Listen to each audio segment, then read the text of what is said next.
our sponsor of college, Midway Liquor. Oh, nice. Remember Midway Liquor? It was the best. Yeah, that's because you were a U of M person.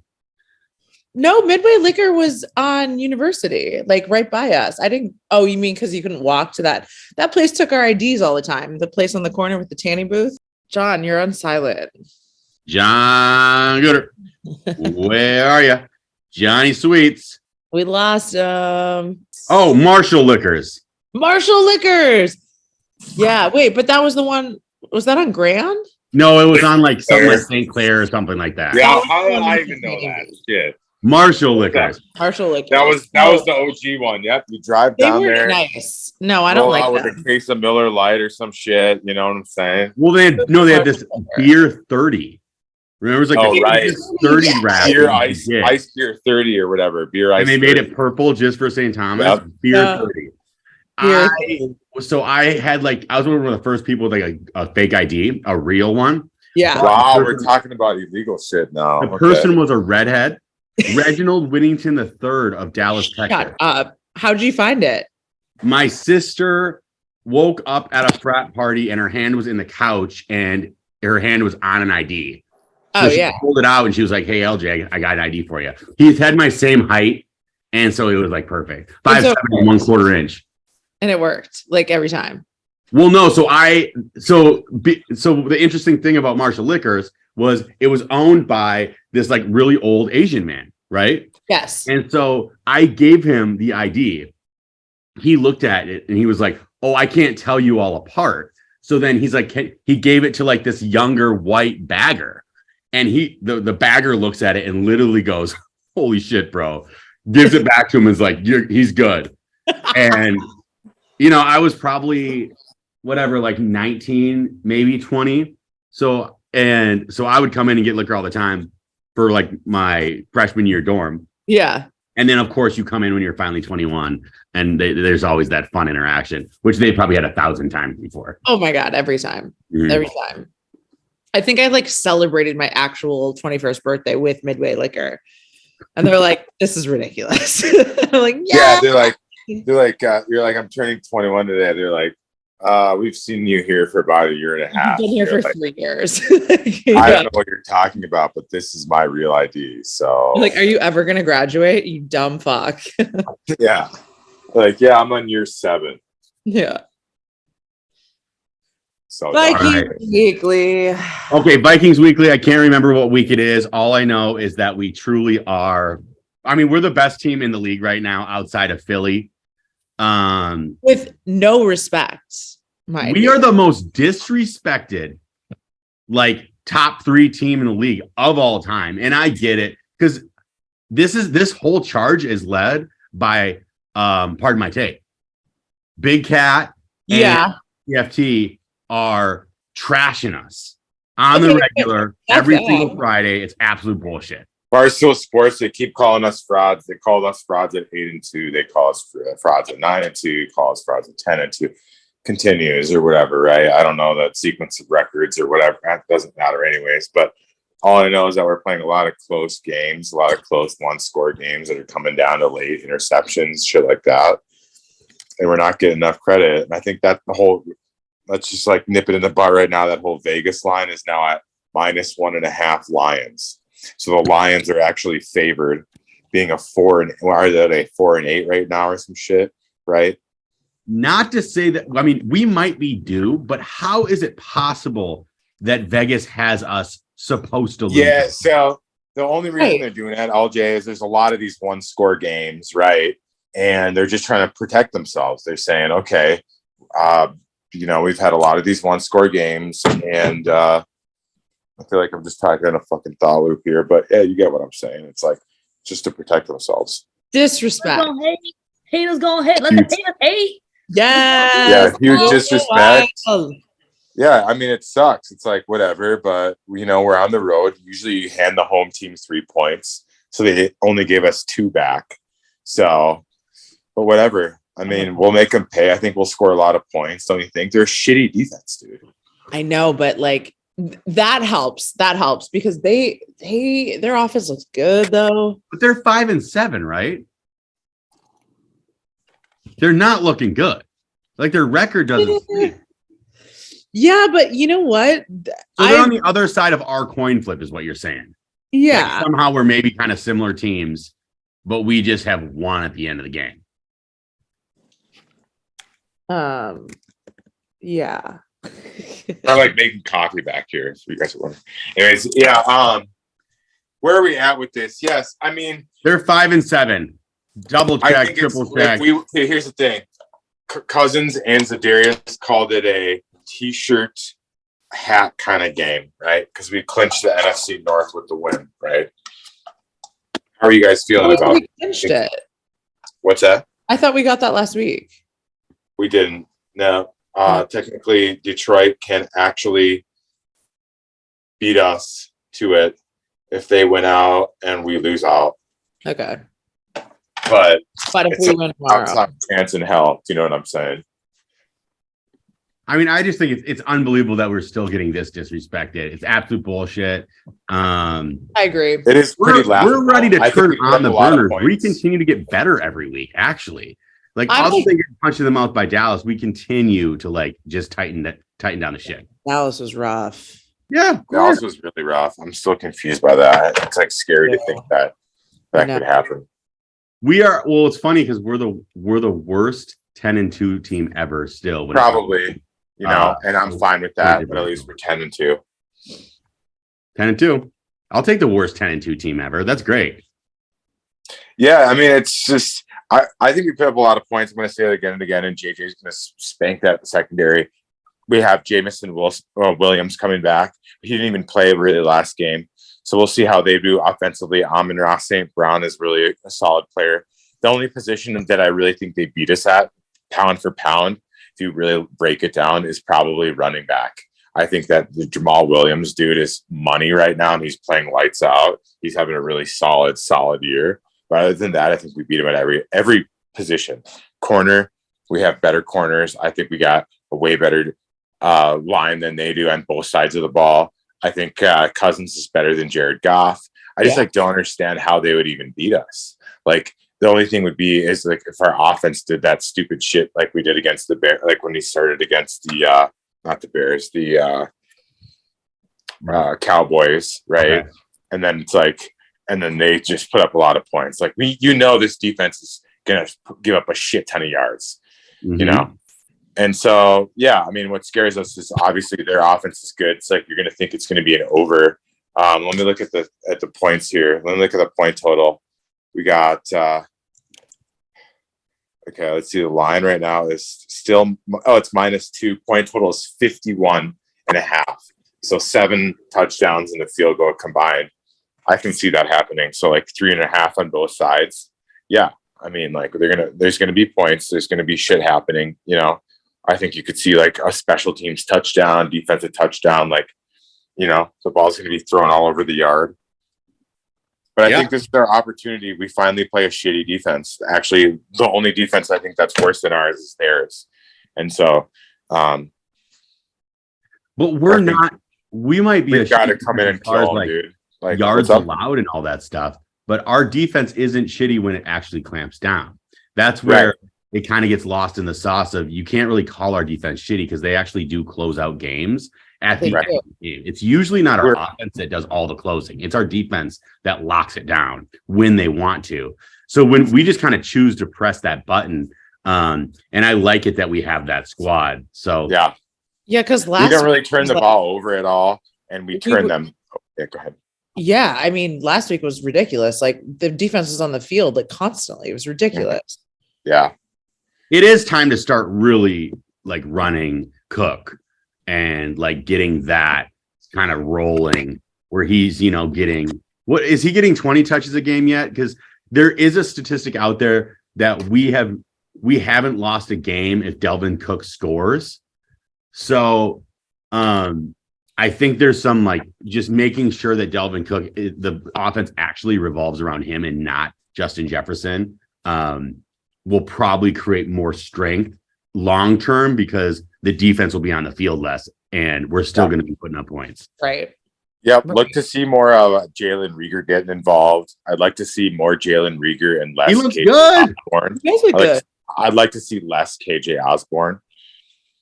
You know? I don't need to see less of anybody. I just want to. I mean, Rieger's showing up. KJ Osborne's great. Rieger's obviously still should have like a higher ceiling just based on like where he got drafted and stuff. So there's a lot I feel like we haven't seen from Rieger, but Osborne's going to continue to be like our like Jarius Wright type of guy. We're like, you can get him on weird little third and longs every once in a while. He'll show up when you need him. He's just not going to be like he's not going to replace Adam Thielen with being able to have that level of reliability. I mean, Thielen's been a little quiet. Sure. Like, Yeah, he had that weird. What about him like going sideways? Let's bring that shit up. When he catches the ball, have you noticed he tries to loop around sideways? His like first step is actually backwards, not forward. Yeah, have you noticed that? And they like brought it up. It's like, dude, are you serious? And then he had that weird miss. Remember on the sidelines, you're like pulled over. And it seems like every other play, he's kind of like dinged up, which is annoying as hell. He is limping off a lot. But look, as far as a number 2, it doesn't really get much better than that. So I'm not going to give him shit. Like he always has the ceiling of being like a true number 1, which we saw for maybe like 1.5, 2 seasons. Yeah. But once Justin Jefferson showed up, he's a nice guy because he doesn't bitch about taking back seat to like a superstar. Right. He's just like so happy to be out there, which is like why we love him. No, we look ahead. He's gonna have to take a pay cut or he's gonna leave. Oh, if he was bitching about touches, I would say go fuck yourself. Yeah, 100%. He doesn't seem to like care. So he doesn't want to go anywhere. Like he's a Minnesota kid, you know. This is like, first of all, his dream. Second of all, like he's not moving his whole family to New Jersey to play for the Jets. You know what I mean? Like he just Or like they bring him in at Tampa and like try to just continue to, because he would get a nice look with somebody. He could go to a great quarterback. Not going to find a quarterback better than Kirk Cousins. What are you going to do? Stop. God. Yeah. Well, guys, I think Katya, how bad are you? We've got to beat the Lions. Your Instagram, and it looks like you're at one of the best parties last night. It's a rough morning. I'm not. Those glasses, by the way, obsessed with them. That is 100% the vibe. Come to Snow Day, LA, John, next Saturday. Yeah. We got a PB&J Snow Day, LA, on Sunset Boulevard, State Social House. We got live music. I think one of our performers did go down. Snow Day LA means like not actual snow, right? Like, oh, well, there'll be a lot of snow bunnies. Yep, après ski theme. Oh God. Starts at 2:00. We're just being facetious out here, but yeah, that's tight. So it's next weekend, huh? Actually, I will be. I'll be up in Vail. I'll be hitting the slopes, and then I'll be going to Crested Butte on Sunday. Go to LA. Yes, dude, you guys. Wow. You think we're not ready for Snow Day, LA? How cool are you? That is the perfect outfit. I love that. Kidding me? The kids I'm feeling left out. I don't have any mirrored glasses right now. I'm going to show you even more. Here. Look at this. It's like a fashion show. I love it. Oh, it came? Yeah. That was quick. Oh, yeah. We're getting like express deliveries in. Holy shit. It looks like a leveler, LG. Oh, hey, no. With the tag on. Yeah. Oh, rips it. Yes. Oh, my God. I love that hat. Oh, yeah. Pulling that up. Oh, swap out. I don't think we're not. Oh, do I look kind of like Jared Allen right now? Yeah. Yeah. This is what Jared Allen wears at the party right here. Right. Riding off with a horse into the suns. What do you got? Two bevies out there, Katya? The water and the energy drink or what? Yeah. Is that what's happening?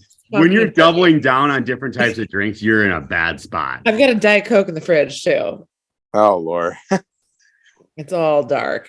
No, man. So my analysis of the Minnesota Vikings is going to be terrible. It's all good. Hey, we better win this week. I'm kind of sick of this everyone shitting on us. We need to fucking blow them out. Like, I'm sick of this heartbreak. Are we going to lose? Oh my God. The Vikings are doing what again? Situation. You know, it's going to be close and we're going to be shit Of texting course in it the is. fourth quarter. Of course it is. We're on this perpetual cycle of like Friday we're scared and Monday we're excited. And you know what? Usually back in the day, it was Friday we're excited, Monday we're sad.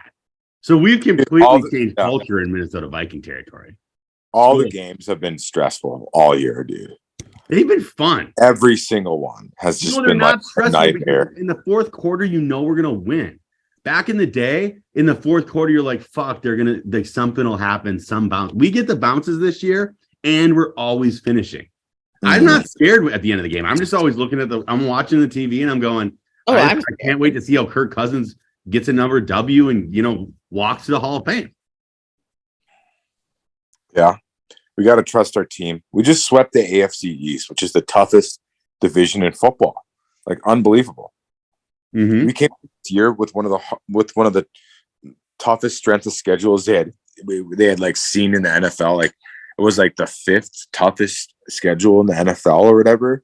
And we've come through and won these close one-score games. Like, how many one-score games do we have? Like 6, 7 plus. We've won all of them. There's that one, I can't remember what it is, but there's this, it's like what if site.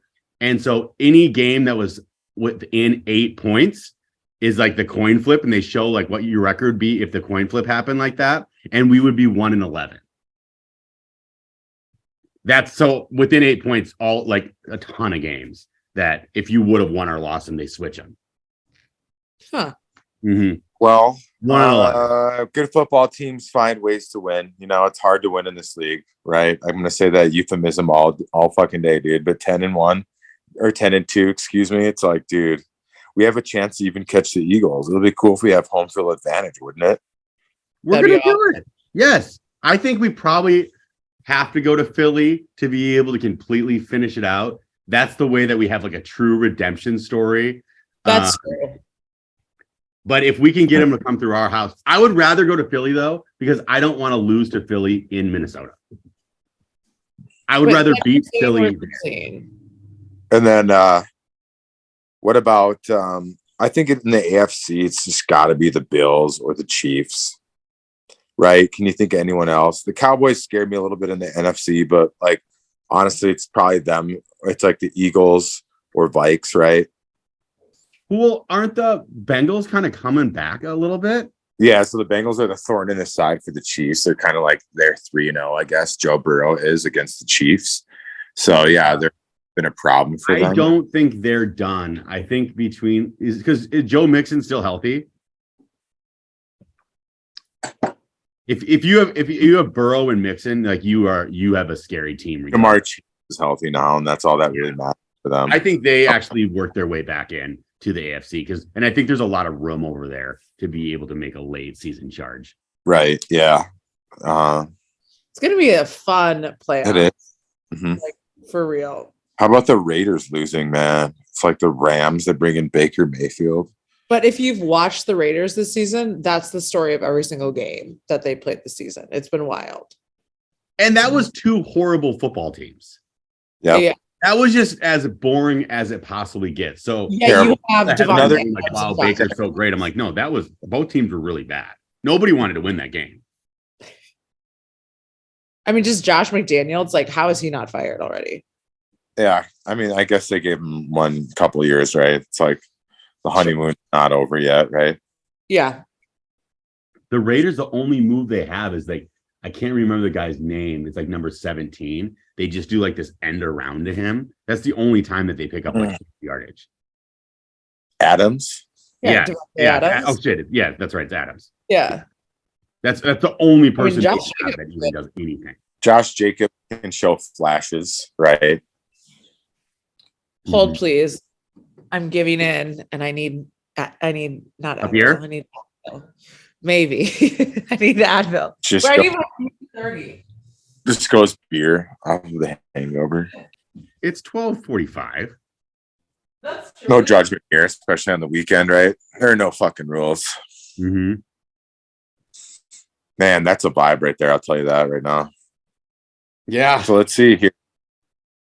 The penalty kick got awarded to England. Wow.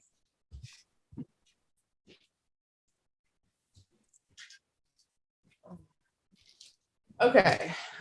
Are you guys watching this World Cup? No. Is this the final game? No. No, it's going into the semifinals. Morocco beat Portugal today, 1-0. Oh, that's crazy. So who's the good team now? Brazil lost. Croatia Brazil was like got France, the England.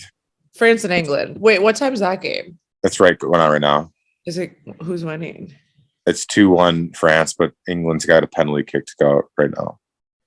That's fun. Soccer's just not it. Damn, dude. Kane missed the penalty, so it's 2-1 England. France. So.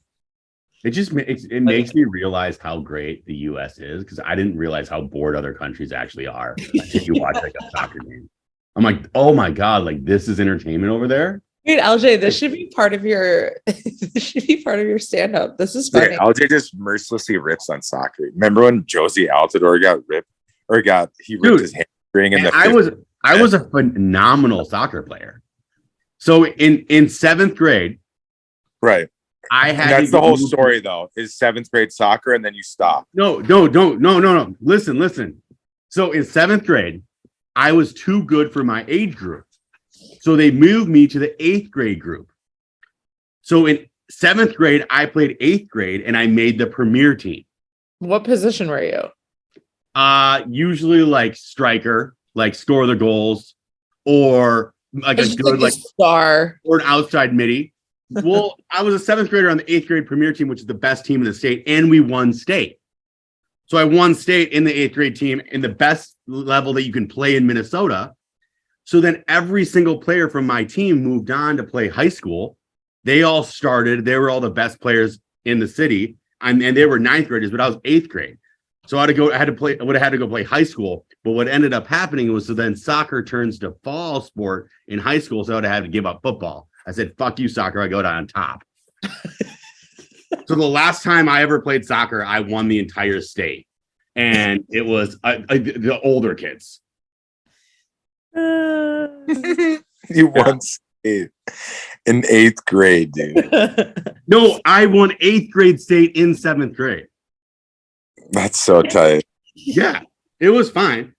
And then you said, fuck you, soccer. Well, then like all the kids are like, so you're going to play soccer or football? I'm like, dude, I didn't even stop. Yeah, that's exactly what kids play soccer. They're like, yeah, I played fifth grade soccer, sixth grade soccer. And then it's like, if you wanted to do anything related to sports, it's like you tried out for the football team. You know, if you know what I mean? It's like, I'm not going to be a soccer player, dude. Like, what? You know? Yeah, well, it would have been embarrassing. I would have been eighth grade star on the varsity soccer team.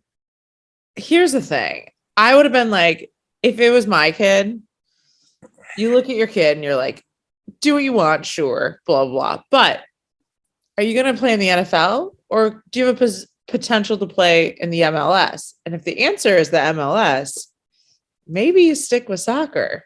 I would rather play high school football as within like maybe like the top like 10 kids on the team than start on an MLS team.